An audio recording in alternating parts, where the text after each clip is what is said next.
Before we get into this video, please make sure to like and subscribe. Thank you very much. Alright, so the Super Eagles are set to face the Black Stars of Ghana tomorrow with all the chips on the table. First leg ended goalless in Kumasi, and now we're set for a winner-takes-all showdown.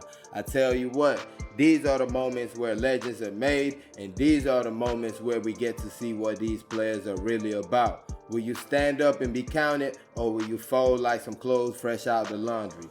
Either way, this promises to be an unforgettable moment for these players, the fans, and the neutrals. The match will start at 7 p.m. at the MKO Abiola Stadium in Abuja. FIFA still uses away goals, so it definitely will count in this game. The first leg, in my opinion, was not such a bad performance. Yes, individually, some guys did not play up to their level, but at the end of the day, the team kept a clean sheet. They kept their balance during the game, and they really held on in a really tough environment. I mean, all those fans yelling at you, and you keep your composure. 90 minutes, you keep a clean sheet. I mean, that's going to do well for the team going forward. I feel both teams came out with a game plan of taking the star player on either side out the game. So basically on the Black Star side, they tried to shut down Victor Osimhen, and that left the other guys the opportunity to win the game or do something major because a lot of eyes were on Victor, but it just seemed like our guys were not up to par on the attack. Basically, we were just not good enough, and we couldn't take advantage of that. But on the Ghanaian side, it seemed they did take advantage of when we kind of put eyes on Thomas Partey. The other guys really showed themselves. Guys like Kudus Muhammad was getting off in the game. Guy like Felix Afina Gian played a good game. Also Jordan Ayew, even Idrisu Baba, the other midfielder, played a good game. But the Super Eagles defense did a good job of bending but not breaking. A lot of key blocks made at the right times by the Super Eagles defenders.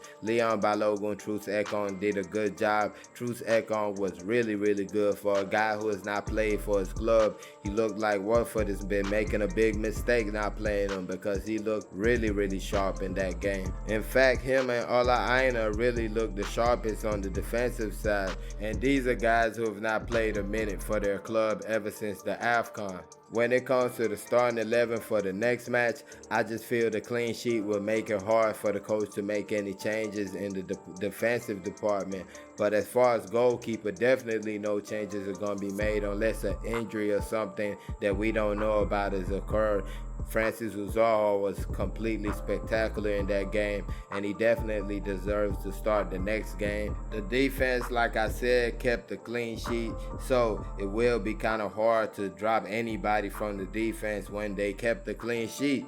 Then you move to the midfield. In my opinion, Joe Rebo played a good game, but it must be said the combination of Ogenekara Etebo and Frank Onyeka looked pretty intriguing. They had a good performance, a good cameo together, and I wonder if the coach is thinking about that when he comes up with the starting 11. And also we have Kelechi Iheanacho, who a lot of people have been throwing under the bus, and I just want to say to those people that he did create the best opportunity in the whole match.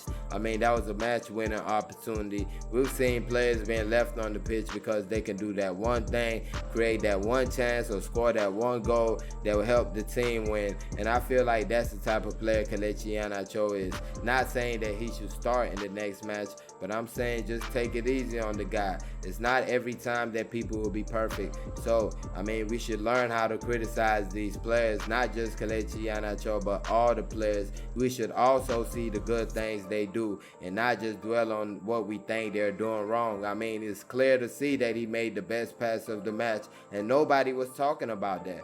As far as the attack, I feel like the coach had some decisions to make. First, you have Moses Simon did not play up to his ability. If I'm being honest, the coach does have that decision to make. Do you stick with him? Do you keep faith in the player that was probably the best player for the Super Eagles at the AFCON?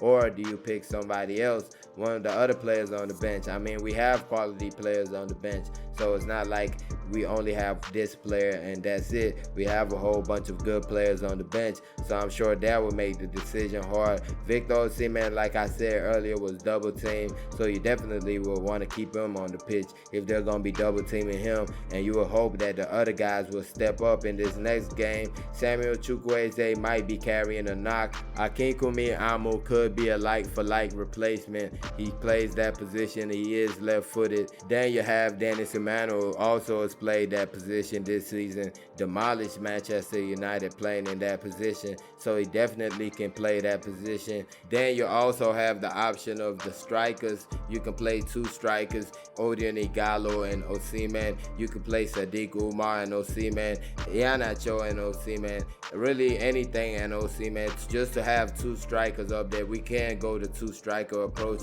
I believe Odion Ighalo is something the coach might want to think about. A strong striker really will give those central defenders a hard time and will create a lot of space for the wingers to run into. So I believe that's also an option. Sadiq Umar does a great job of holding up play in the La Liga, does a good job of being a pest, and I feel he's an option also with Victor Osimhen right there.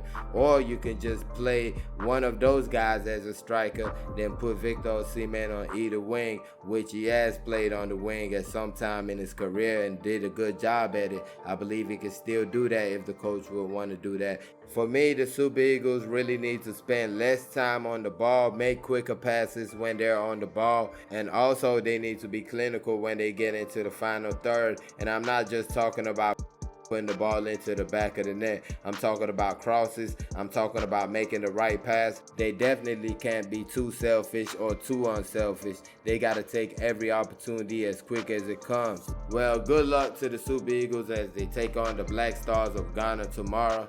Let me know what your predictions are. Do you think the Super Eagles win, and by how much? Let me know in the comment section. Please don't forget to like and subscribe. Thank you for watching. Peace.